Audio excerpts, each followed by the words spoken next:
And I wanted to just come back to this briefly because this question about the effects of temperature on respiration, heterotrophic respiration, are huge, right? So if you think about moving forward and temperature, sort of climate change effects and the pace of climate change, all of that is linked to what largely terrestrial ecosystems are going to do, right? There's not a big sink for carbon in aquatic ecosystems. The caveat being that the ocean provides a big sink for carbon as long as you can take primary production and move it to the deep ocean. But the vast majority of primary production in the oceans is actually spit right back out as carbon dioxide on annual timescales, really, right? Only a very small. This is if you've ever read any of this literature about the biological pump, does that term ring a bell to anyone? The biological pump is the sort of the term we use to describe how carbon that's produced in the surface oceans, right? In the oceans, the light is where most of the photosynthesis is happening, and that pump refers to what proportion of that carbon dioxide actually, or that organic carbon actually sinks to the deep ocean. And estimates suggest it's really maximum of about 5% per year, and that there's a lot of spatial variability. So the southern oceans are thought to be where this big, where the pump is kind of the biggest. And there's been lots of literature and research that's gone into understanding how to actually increase the proportion of carbon that moves to the deep ocean. And that's where we get into the conversations about ocean fertilization. Have you heard some of these about fertilizing with iron? Because iron seems to be the nutrient that limits productivity in much of the ocean, where productivity is actually quite high. And if you can increase the overall amount of productivity, even if you can't actually change the proportion that moves into the deep ocean, if you can make essentially the flux of carbon into the oceans bigger and you still maintain 5% movement into the deep ocean, then that represents a sink. Whereas most of the other part of that is the oceans are a huge sink for carbon dioxide, but it's not biological, right? It's purely a physical dissolving of CO2 in the oceans. Okay, so if you look at how much carbon the oceans are storing, they're storing way more than terrestrial ecosystems, but most of it is actually just being dissolved as CO2. And this is the acidification of oceans that is happening, that you see routinely, even in the popular press, about acidifications of oceans and how that's affecting coral reefs, for example. Okay, so CO2 dissolves, but that's really a physical process. What I'm talking about is a biological process.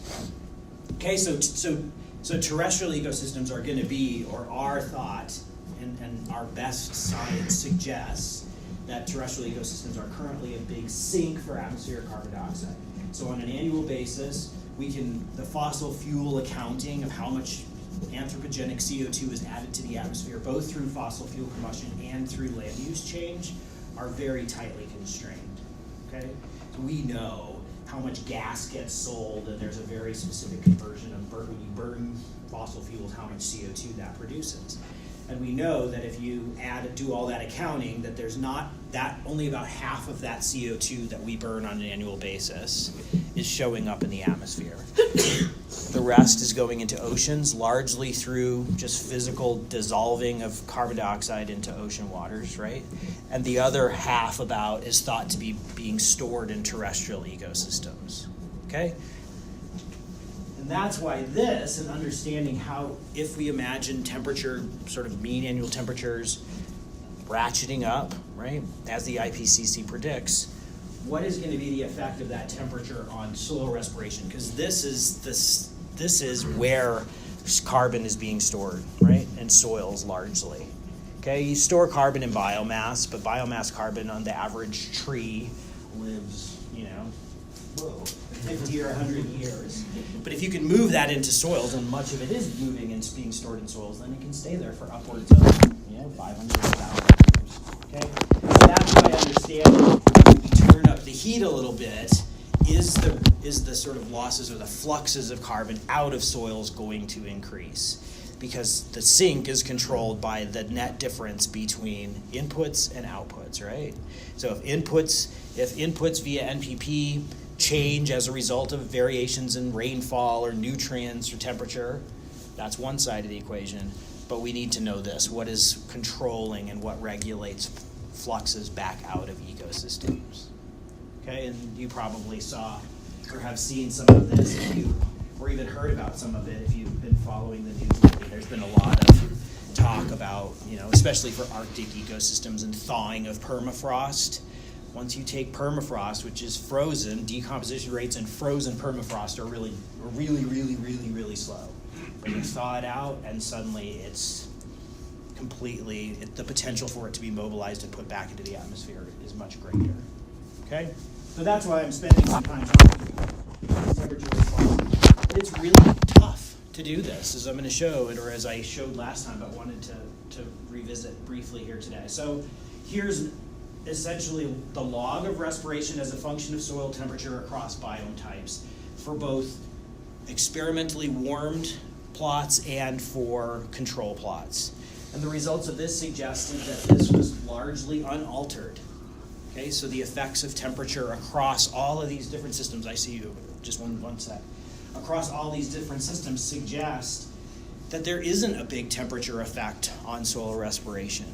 Okay, and this has been debated in the literature since I was a graduate student.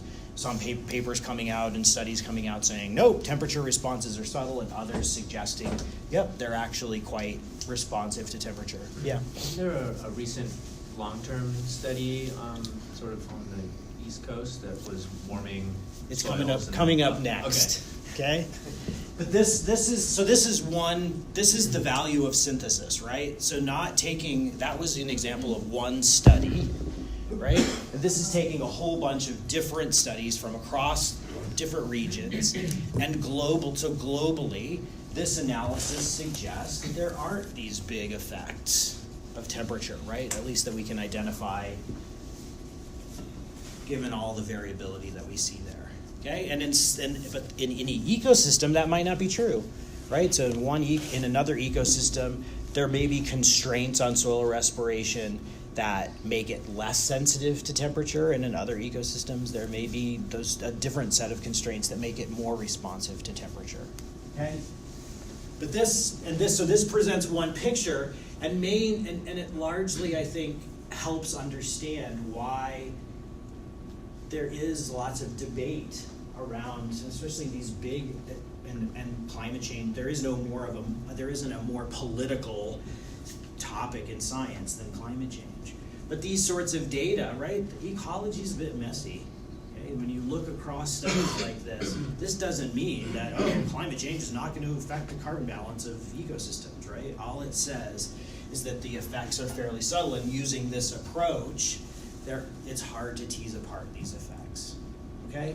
By contrast, what Drew was just mentioning, this study just came out last couple of weeks ago.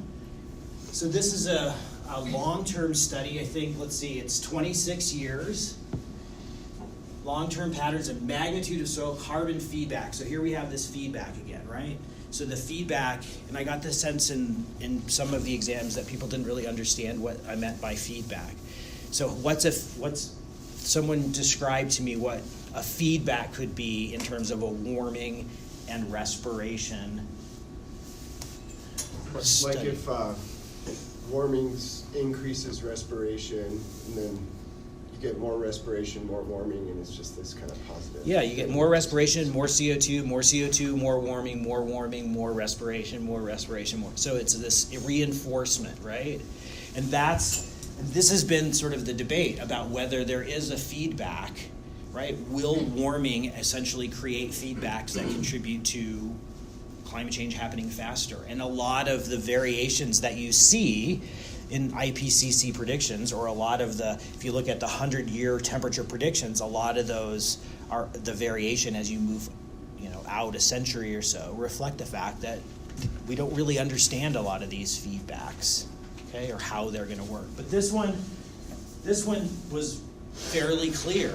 So it says, it's not clear how global warming will affect the carbon cycle, which is just kind of crazy when you think about it, right? The carbon, it's still, there's lots, and these last two slides, I think, illustrate that, right? It's just some confusion in terms of our understanding, either in terms of the magnitude, effect, or even its sign. Whoa, right? So could warming actually increase carbon storage, right? And we use models that represent or reflect our best understanding of science, but models have lots of assumptions too. And every study like this that comes out, not everyone, but the body of work that comes out, empirical or experimental work that comes out, you hope is being incorporated into models. And so there's this constant communication between people running simulation models that policymakers are looking at and making policy about, and the people on the ground actually doing these studies. Okay? I actually just wrote a grant this summer that was about a research coordination network grant that was all about taking what we understand about nutrient effects on ecosystems and putting them and working with the global climate and carbon cycle modelers to get those interactions in there. Because as I'm going to show you in the next couple of days, and actually I've mentioned at some level already, nutrients regulate carbon. And so if you have a model that actually is simulating carbon but nutrients aren't in there, then you're missing a huge control on that. Okay? So, and this was started, this guy, Jerry Melillo, this was done at Harvard Forest. Jerry Melillo is at the Woods Hole Ecosystems Institute, I think. And he was actually President Obama's science advisor back when we had presidents who had science advisors. So he's been around forever. He's a famous ecosystems guy.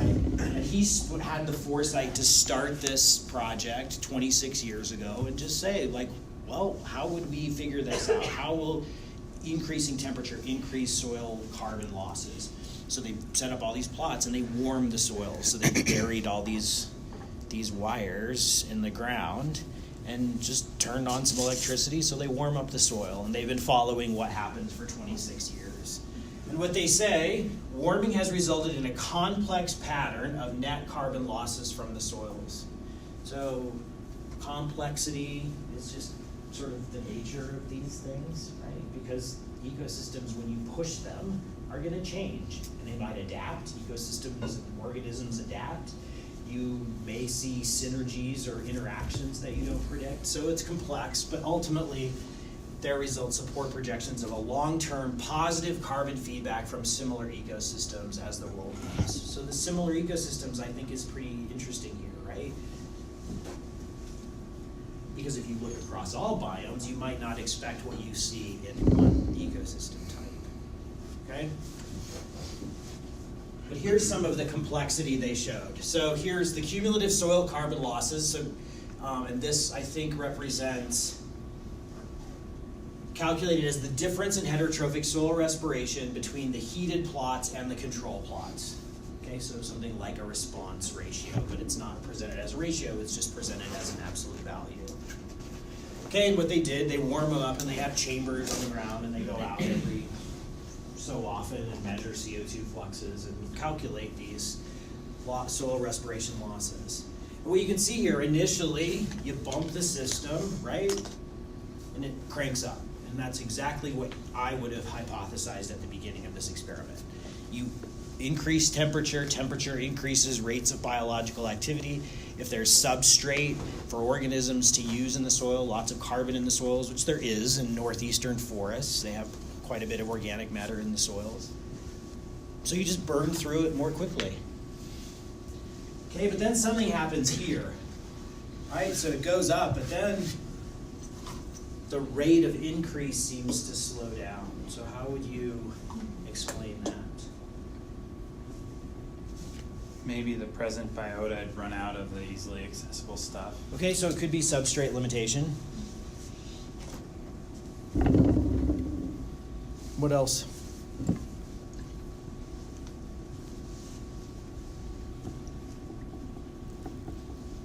Any guesses? Acclimation. Sorry? Just What do you mean? Yes, acclimation. What do you mean? Well, I would think that they couldn't be sort of in overdrive for a really long extended period of time, so sort of like resetting Yeah, totally. what So the norm is for activity. yeah, so think about pikas pikas at high elevations, right? Right, so pikas are, organisms have some sort of thermal tolerance, right? And so if you exceed some organism's thermal tolerance, then you would expect that some of them are gonna die, right? And so you could argue or speculate that maybe this represents some sort of beginnings of a reshuffling of the community, where some of the ones that can actually respond to higher temperatures continue to respire, like in excess of what you see in the controls, but some of the other ones are actually kind of being beaten down a little bit, okay? But then what happens here?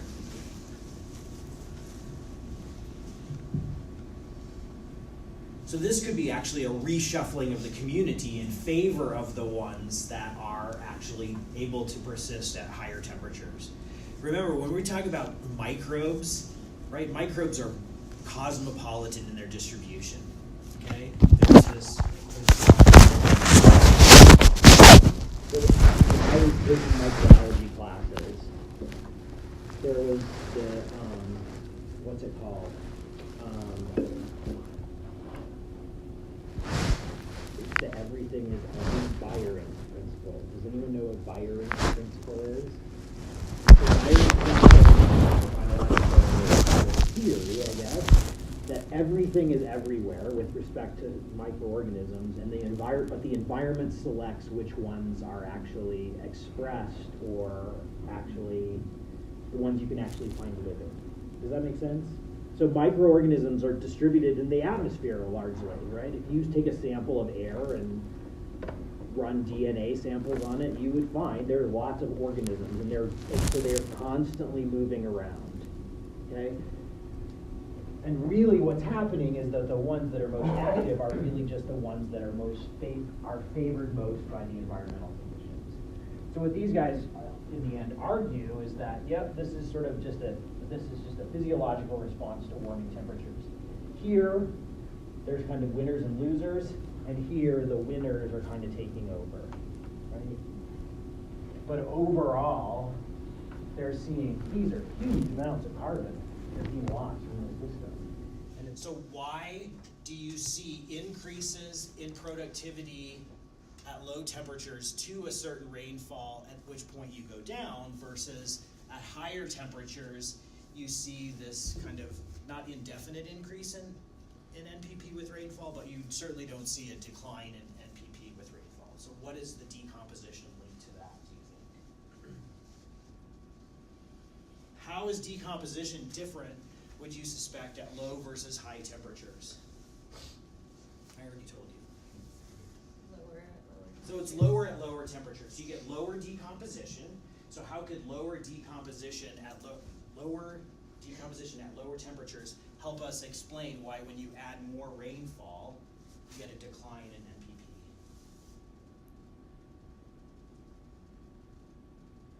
If you have a cold system and you add lots of water to it versus a warm system and you add lots of water to it, how would that affect decomposition, do you think?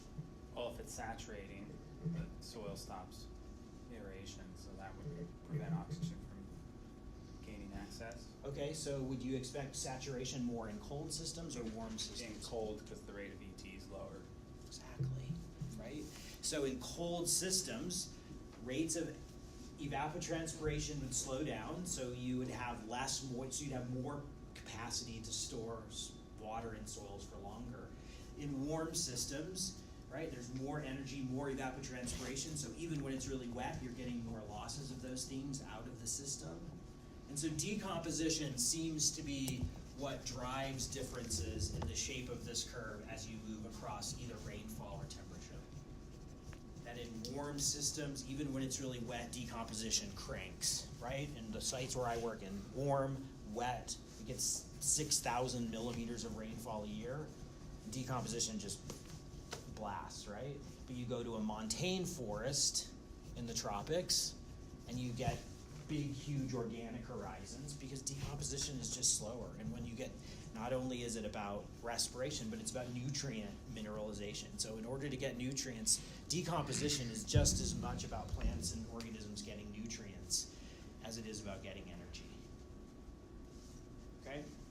So this is this set of interactions. This is an interaction between rainfall. This is showing an interaction between rainfall and temperature that controls NPP, but there's a very tight link in understanding this to the decomposition side of this. Does that make sense? More or Well, less. if you're saturating cold soil, Yeah. you're going to see a lower decomp rate. Okay, that's what the suggestion was. Yeah. And then, is your NPP falling because your because plants can't, because they're saturated, there's no soil activity, there's little soil activity, like if decomp is going up, it would drive NPP down, but decomp's going down, what's driving NPP down? Just the fact that they're not. What do you think is driving NPP down? How is NPP listening to decomposition? Mineralization, nutrients, right? So that's one, right? So that's sort of an indirect effect, right? So that you have lower rates of decomposition, there just aren't, the nutrient supply goes down. What else? What could be a more direct effect? Just climate. So cold temperatures, Cloudiness. but in a saturated soil, in a warm versus a cool place. Well, I think David hit it. You keep more water. The soils remain saturated for longer in colder systems because the energy flux that's driving losses of water from soils are not as great, right? So productivity may go down because of nutrients. As a result of declines in productivity, you see less evapotranspiration, right? There's less actual evaporation because insulation is lower because there's clouds and because it's rainy and wet and it's cold all the time. So in this particular study, we didn't actually even look at decomposition. Actually, we did look at decomposition and saw these climate relationships, but there's no direct evidence pointing to the fact that this is shaped the way it is because of decomposition. But it makes sense that it would be. And there's been, like I showed you in the beginning, right, of the class from Hawaii, this is what the effect of rainfall is in this wet site in Hawaii, and that's a cold site, right, up here somewhere. It's almost a montane site in Hawaii, 2,000 meters of elevation, and that's exactly what you see. But once you get down into places where, and it's not just that it's more energy driving losses of water from the soils, but because it's warmer and it's a really diverse system, right? You get more trees, more roots, more organisms in the soil, and so more ability to actually drain those soils much more quickly. Okay, so I think it's a good illustration of the complexity of interactions, and so predicting the effects of rainfall, and this was part of that question that almost everyone avoided too, is if you look at the effects of temperature on photosynthesis and you look at the effects of temperature on NPP, they look different, right? If you run something in a greenhouse or in a growth chamber and you just manipulate temperature and you keep everything else constant, then the temperature effects on growth are very, very constrained. The error bars on those things are very, very small. But once you throw them into the natural environment, all these other things start to matter. And so you see lots of variability, and the temperature effects on any process become more obscured by the fact that there's all these other things that are interacting with temperature to control productivity.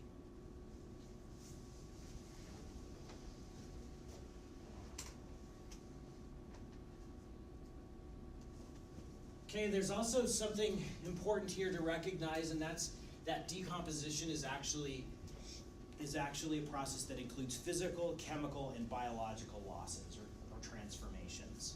Okay, so if you have imagine here's our forest litter layer, right? And we have lots of water coming through here. As you increase rainfall, you increase the potential for leaching. Right? This was the making tea. You make tea example, and the tea just moves into the soil. Most of decomposition, though, is actually carbon mineralization that's happening right in the litter layer. Okay, so it never actually gets to the ground. It never actually gets into the soil. A lot of it is just being lost as carbon dioxide, decomposed right in place as litter and right back to the atmosphere. And a relatively small proportion of this stuff is moving into soils. Okay, and but the actual size of these two boxes within this bigger box is going to change as a function of rainfall.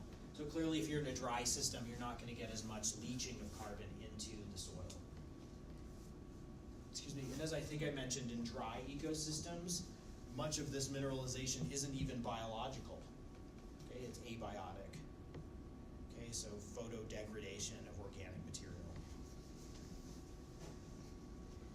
But in systems where you actually have the potential to move carbon into soil, those are the ones where you would expect that it could be stabilized. If you can't get it into soil, it's not going to be stabilized in soil. Okay, and this is why even in systems like tropical forests where you don't have big organic horizon, you still have a lot of soil carbon because the soils are really deep. They have the ability to hold on to carbon through aggregate formation, and you're getting a higher proportion of it actually leaching into the soils before it gets decomposed up here. Okay? This stuff is going directly back out as CO2. This stuff that gets into soil is eventually going to leave as CO2, but it could get stabilized for a long time. And that's when we talk about managing soils for carbon climate mitigation. That's kind of what you would want to enhance this stabilization of carbon in soils.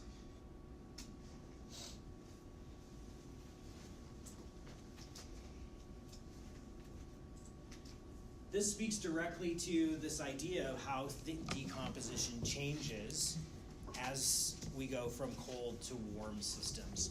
And decomposition has a very tight relationship with AET, right? Actual evapotranspiration. Okay, so this represents the, can you help me explain AET? This is what you do, right? It's just ET. Okay, but what is ET? Like, what is that actually, what's driving ET? It's the energy that's available, and the aerodynamic Okay. energy that's available, so wind and heat energy. And it evaporates off of bare soil and also. And so what systems do you have the highest AET in typically? If you think about it as you go from tropics to tundra, does it fairly consistently just go down as you go across latitudes? Well, or? it depends on precipitation and available energy. Okay, so precipitation and available energy, right? And so, and I just got to talking about how precipitation and temperature, available energy is tightly linked to temperature. So not surprising, hopefully, that AET, that this is a good proxy for decomposition. Okay, as you increase energy and water in the system, first year mass loss. So wetter systems lose a higher proportion of their mass during decomposition early on if they have ample energy and ample rainfall. Okay, so this is, let's see, Scots pine sites in Scandinavian Northwest Continental Transect, and this works if you go, like, there's been lots of analyses, and actual evapotranspiration, or ET, has been used to model decomposition often, because it leads this really tight relationship.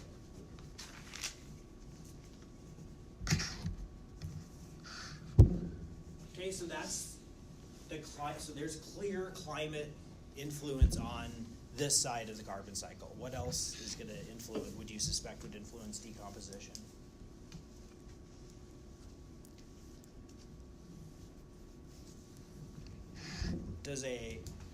Would you expect a maple leaf and a pine needle to decompose at the same rate? Why?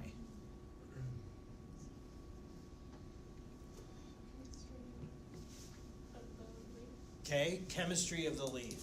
What's different about conifer needles versus aspen or maple leaves chemically that makes one more prone to decomposition? How much lignin? Sorry? Is it how much lignin is it? Lignin. What's lignin? It's a complex recalcitrant complex. Yeah, it's a structural components, and it's not just lignin. And I overuse lignin as well. Lignin is kind of a catch-all for usually when people are using the word lignin, they're not talking about specifically lignin as a compound, but they're talking about these more complex structural compounds that chemically are characterized by lots of carbon and very little nitrogen. Okay? So the complexity of litter is largely, if we're thinking about ways to understand processes without thinking about species, we look for these proxies, right? And carbon to nitrogen ratios of litter are a good proxy for decomposability. Okay, and things that have lots of carbon and very little nitrogen tend to be very resistant to decomposition, and litter that has kind of narrower carbon to nitrogen ratios is much more easy to decompose. How come? What is the average, anyone know the average C to N ratio of a leaf? 40 to 1. Good guess. It's actually quite close, 40 or 50 to 1.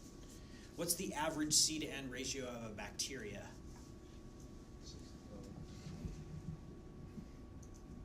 Like 106 to 16 or something, right? Okay, can you make that more simple for us? 106 to 16. What was it, First of all, where does 7 to 106 to 16, where'd you get that from? The Redfield ratio. The Redfield ratio, does everyone know what the Redfield ratio is?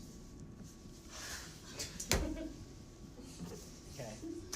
Who can give me a good explanation of what the Redfield ratio is and what the origin of the, go for it, Patrick. It's this dude in the 50s who. Dude, Alfred Redfield. I didn't know his name. Dude Redfield. He kind of synthesized the ratios of carbon and nitrogen in a bunch of, I think it was mostly marine plankton. And then, phosphorus. Sorry, and phosphorus and potassium too, I think. I think maybe, but Okay. mostly the Redfield ratio is a C to N to P. 106 to 16 to 1. Yeah. So what was that, like 7 to 1? Yeah, so the average C to N ratio of a soil bacteria is like between 8 and 12 to 1. So quite way lower than a leaf, right? So if it's a microbe is building its own biomass and its food source has a 40 to 1 nitrogen C to N ratio and it needs an 8 to 1, it's most likely going to prefer to decompose the stuff that's lower on that leaf C to N spectrum than stuff that's on the high C to N spectrum. And that's a bit of an oversimplification, but I think conceptually it helps understand. Organisms, you are what you eat, or you need what you need, right? Like if I'm 8 to 1 and you're 40 to 1, then organisms are going to have to actually figure out how to reconcile those differences. So that's why if you look at carbon dioxide coming out of soils, it tends to be, so most of the carbon that's coming into systems is going out as CO2 because organisms can't use it to build biomass because there's not enough of the other stuff that they need. So they essentially mine nutrients out of organic matter, and just sort of incidentally, it converts CO2 back, or converts organic carbon back to CO2. Okay, so the 106 to 16 to 1 was basically, if you look across the world's oceans, that's kind of the stoichiometry of phytoplankton, basically. So for every organism, they need they have 106 moles of carbon to 16 moles of nitrogen to 1 mole of phosphorus. So that's what they have to get. And if you look at ocean water, not the organisms, you find that the kind of the stoichiometry of elements in ocean water is about the same as what it is in the organisms. Okay, and so there's this feedback that kind of continuously maintains this ratio. It's an average, so there's lots of variability. The Redfield ratio is an average. But there's a similar, you can look at similar stoichiometric relationships in terrestrial ecosystems. And generally speaking, high C to N ratio things that are further from the decomposers that are using them are more resistant to decomposition. Okay, and that was shown nicely. This is Melillo again. This was the science paper that I just showed you from the long-term respiration. It was the same person. But here's decomposition constant, right? That's K. Okay, so high K values mean high rates of decomposition. you'll notice these are negative, and decomposition is actually losses, so it's often represented as a negative rate. Okay? And here's the initial lignin to nitrogen ratio of the stuff that's decomposing.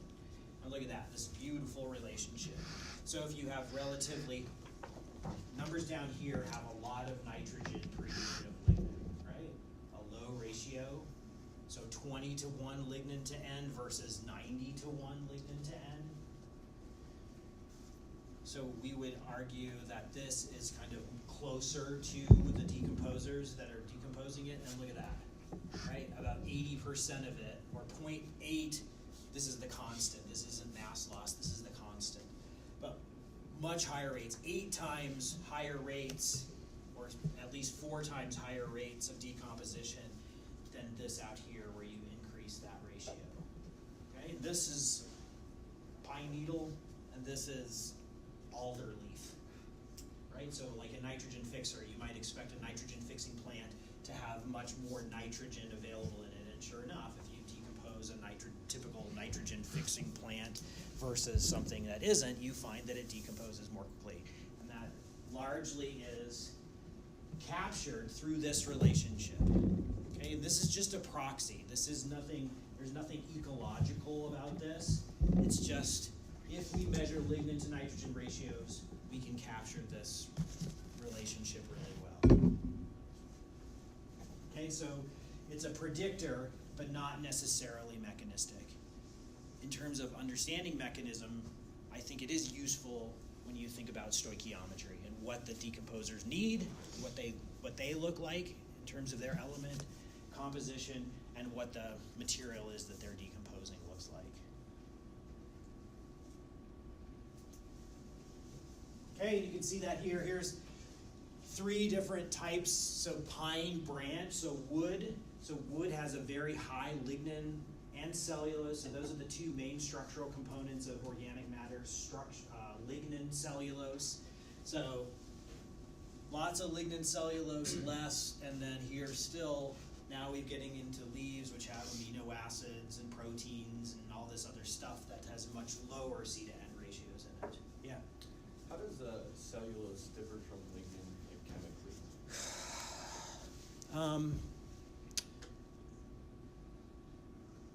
I think I'm gonna not try and answer that, because they're both complex molecules. Cellulose, lignin, the structure of lignin is sort of theoretical as it is, right? So no one's actually measured lignin on a, like if you look in books like soil chemistry books or whatever, and they show a structural lignin molecule, it's always sort of hypothetical or theoretical. And lignin probably is that's why I said a lot of people, when they talk about lignin, they're talking about a very broad range of complex molecules. But I can't draw them. They're big, long, lots of rings, lots of double bonds that make them really tough to break down. But I can bring in a book that shows you next time, but to actually try and describe in general. Mostly, I would characterize them in terms of decomposition as fairly similar, which is high C to N ratios. And if we did sort of cellulose to lignin, we would probably find a similar sort of ratio here. Okay, so they're both complex molecules, structural molecules, but the nuances between them chemically, I don't know, especially off the top of my head. But cellulose decomposes faster than lignin. Yeah, I think it's hard to separate them, but if we could run an experiment where we took a bunch of lignin and a bunch of cellulose and we added microbes to it and we gave them nutrients and gave them water and warmed it up, you would find that cellulose in general would decompose more quickly than lignin. But it also depends on, in some different environments that might vary a little bit, right? It might have, some organisms may preferentially decompose cellulose. It's hard to get a pure lignin concentration. And when we measure lignin, it's more sort of operationally defined than actually chemical. Does that make sense? So we do lots of science and chemistry is done by series of extractions, right? So you might take a leaf and you do a water extraction, and what comes out of that, we can measure that, right? And we can measure kind of how much, we could measure probably amino acids using liquid chromatography or something. And then we'd extract it with something slightly stronger, and what comes out of that we define as this fraction. And then we do it again with like acids or peroxide or something like that. And every time we do an extraction, we get something at the end that we define as a fraction, but it's operationally defined by the technique we're using, not by some sort of chemical composition. So the whole world of phosphorus biogeochemistry is almost entirely operationally defined, right? So you do these things called Headley fractionations with phosphorus, and all you do is extract soils with increasingly strong extractants, and what comes out the bottom you define as this fraction, but we don't really know what it is. So you see occluded phosphorus all the time in the phosphorus literature. What is that? I have no idea what that is. It's just, but it's the fraction that's most resistant to mineralization, and we know that because it persists even though we heat it up to 100 degrees and add pure sulfuric acid, and it still stays there, right? So and a lot of organic chemistry is operationally defined. In the recently, there's been some new techniques for studying organic material. GCMS, it's called.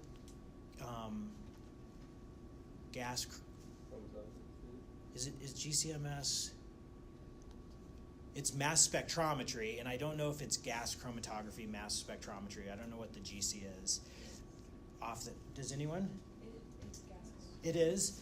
So thanks. So but what they do is they do make libraries of things, right? So they run organic matter through this process that essentially creates peaks, and then but they don't know what they are, right? But then they run known things, and they sort of line up peaks, right? So, and they create libraries, like this peak we think is this, and this peak we think is this, but actually the chemist, so they can figure out what the constituents are based on the mass spectrometry part of it, but actually drawing it and what it looks like, I mean, who knows? No way to look at it. Yeah, not that I know of.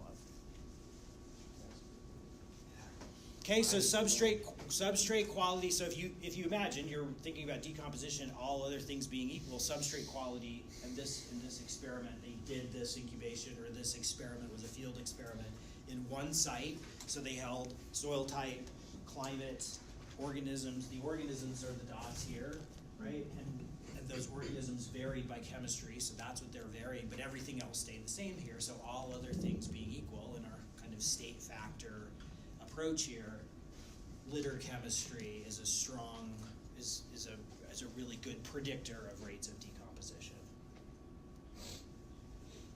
Okay, so they're isolating the effects of litter quality in this experiment.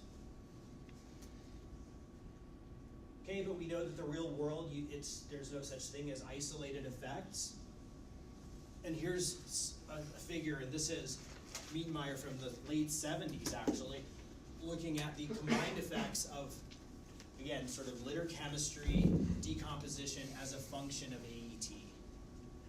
Okay, so what you can see here is that as you increase AET, rates of decomposition go up, but along that spectrum, as you increase lignin concentration, decomposition rates go down.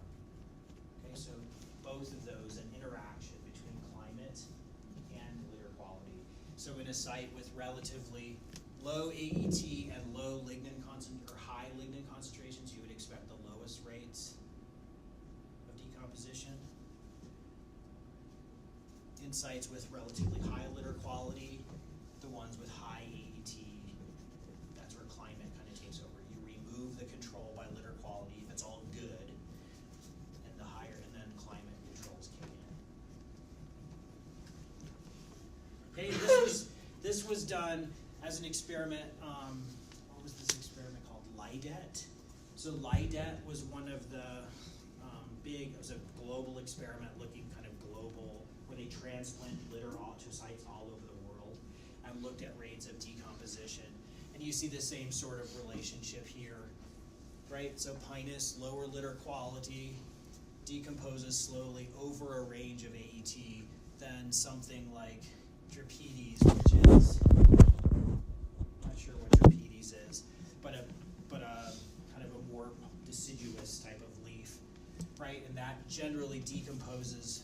quickly than, and especially at higher AETs than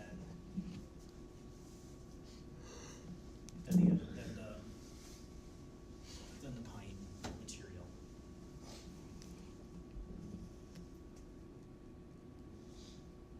Make sense? Cool.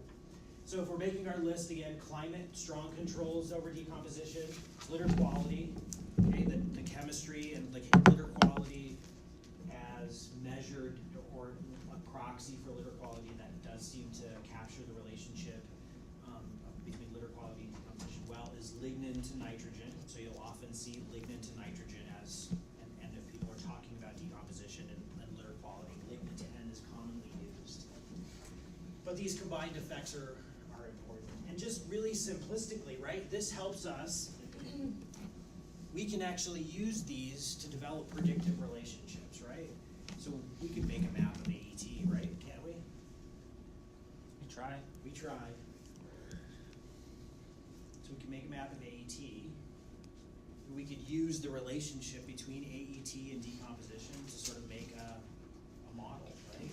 And that's sort of, in the simplest terms, that's how we make these sort of ecosystem models, is we find relationships between processes and controls, especially hopefully one that we can measure, so we can, or make a map of AET, and we can use that to sort of predict rates of decomposition.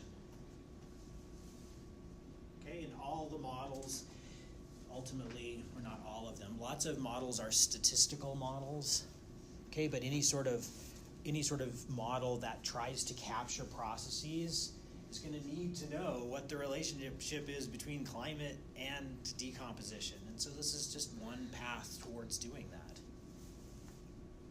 Okay, the other one, the magic carpet that I showed you from the temperature and... Magic carpet? Yeah, the magic carpet. What do you grab Q? What's that? Where it's the temp. The magic Oh, carpet. of course. Right, these are the sorts of things, and interactions are harder to develop predictive relationships around, but you could use some of these to create predictive relationships, right?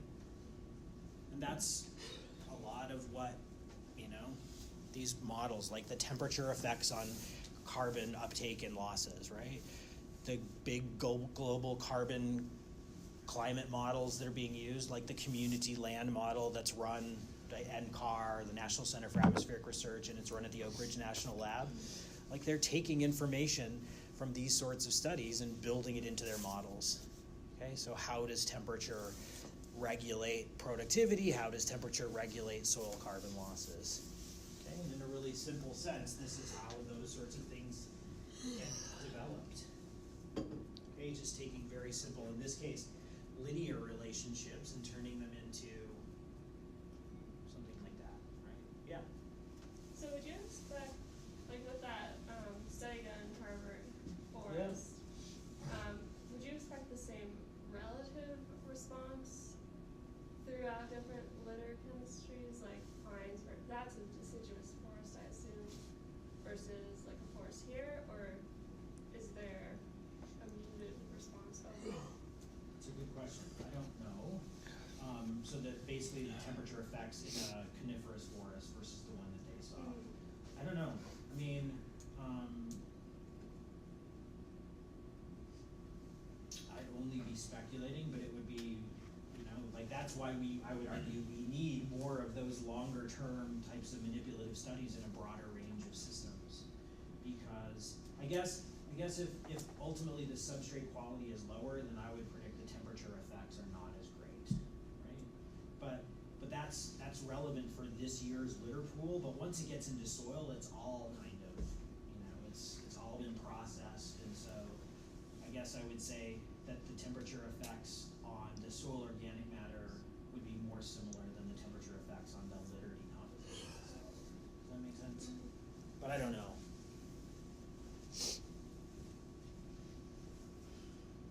One of the graduate students who's working in my lab, Alana, some of you guys probably know Alana. Alana's actually doing a temperature incubation experiment right now, looking at how does temperature influence rates of nutrient mineralization. And so she's gathered soils from all over the world and she's incubating them at different temperatures to see how temperature affects And mineralization is just really another word for decomposition, right? You measure something else, but really all it is decomposition.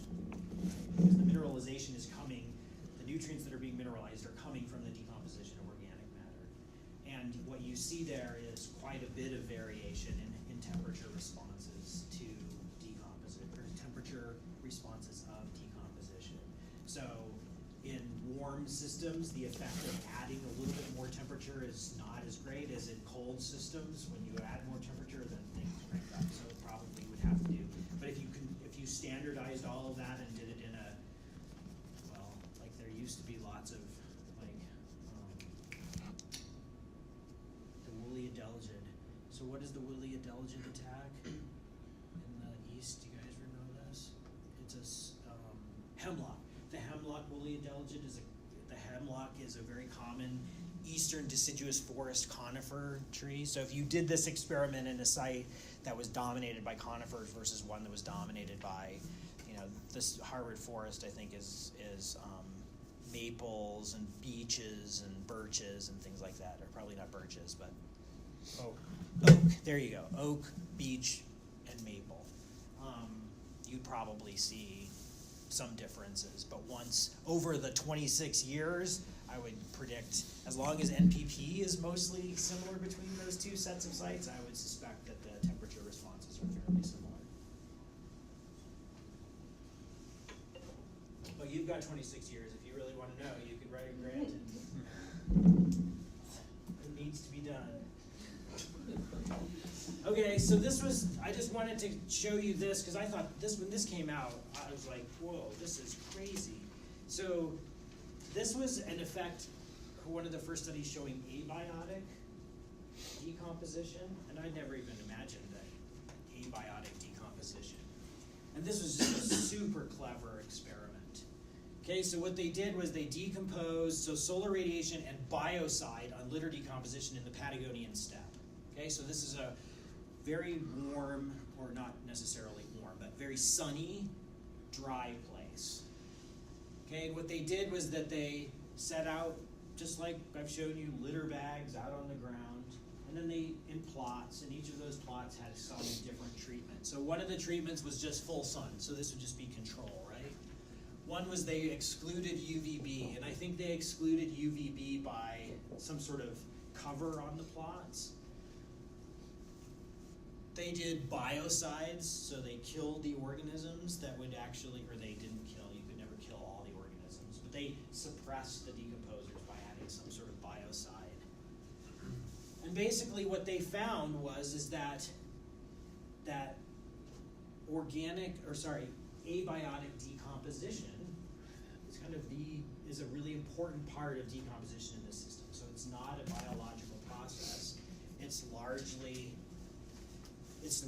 driven by UVB, right? And so when you exclude do this combination of experiments, let's look at this one. So organic matter remaining, so here's our blocked total, so they're blocking all the radiation and they're adding biocide, they're finding very low rates of decomposition.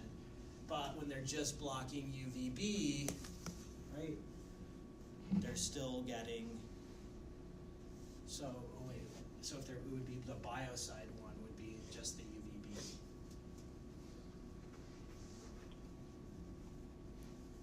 Oh, full sun plus biocide. They're getting, wait a second.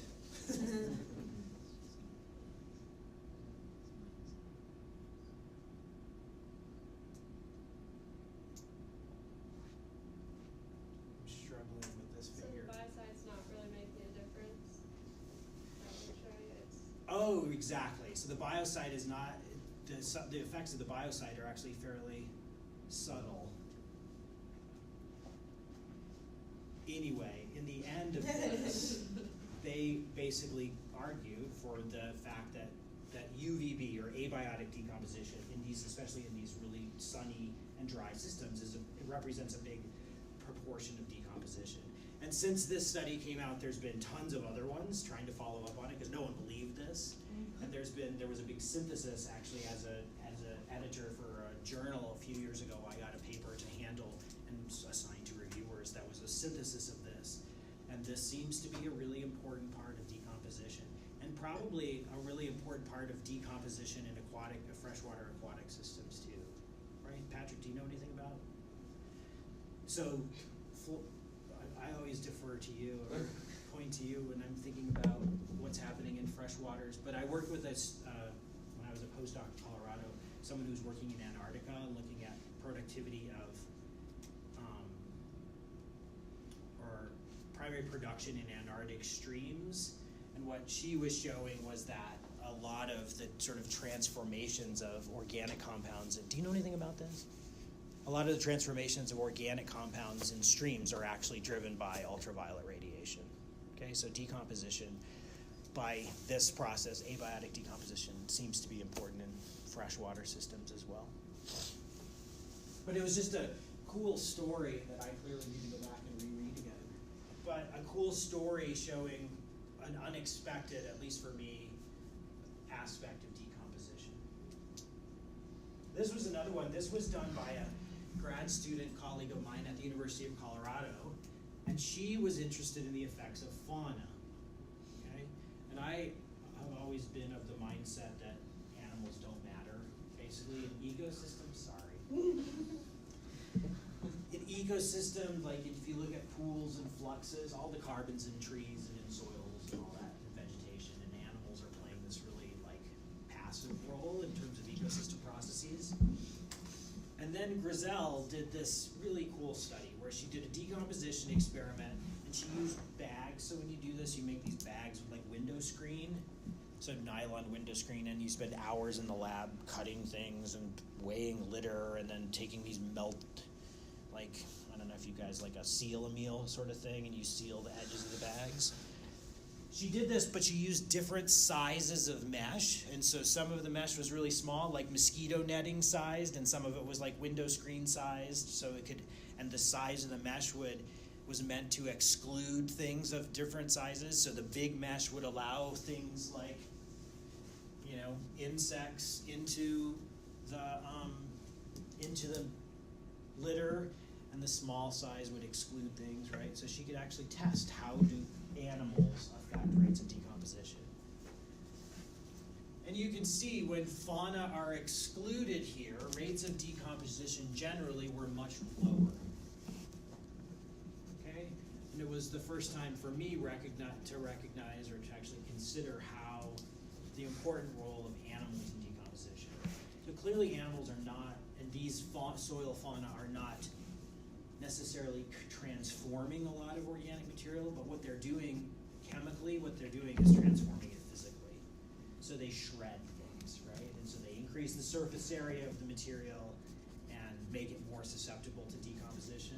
At some level, they're processing it, but mostly it's just it's changing it physically. But that physical change in litter that's done by animals has a big effect on rates of mass loss. Okay, and showing, I guess, this is pretty striking. So so she did this. We were at the University of Colorado, so she did it at Iowa Ridge. So she looked in subalpine ecosystems and in tropical ecosystems, right? But in the tropical wet forest, in the control, so this would allow fauna in, K values of nearly 2, but when you exclude the fauna, right, almost 75% decrease in rates of decomposition. Okay, so really underscoring that decomposition represents, as a first step, leaching, but also physical transformations, and that seems largely to be about animals. Okay, so I've come around. What other animals have big effects on ecosystem processes? Huh? Sheep. Oh, we can't think of humans, of course. What are the other big ones that come to mind? Detritivores, for sure. And so and largely those are, detritivores is a big class that would include things like bacteria and fungi, I would say, but other worms. Earthworms especially, and there's been lots of work recently on earthworm invasions into ecosystems. Earthworms are invading lots of ecosystems, believe it or not. What other animals? Ants. Who said that? That's awesome. I love that. Especially in the tropics. Ants are massive players in ecosystems, and largely because leafcutter ants defoliate trees, but mostly because they're just doing this to the soil, right? They're just churning it up constantly. Gophers, pocket gophers. So this is when we refer to these animals that seem to have big effects. They're called ecosystem engineers. That's kind of the term that people use. But pocket gophers, cicadas, insects like that invade in big fronts. So yes, animals do matter, and this, in terms of this major flux of carbon back to the atmosphere, this one was one that I thought was just really cleverly designed and for the first time showed, to me at least, wow, this is really important. You guys had enough of this? What's the coolest thing you've heard inside about something not related to this class, but science in the last week? Oh, that particle collision. What's the particle collision? I haven't heard about it. Neutrons. It's a neutron star collision. Neutron, yeah. And the author list contains about 1/3 of the entire field of astronomy.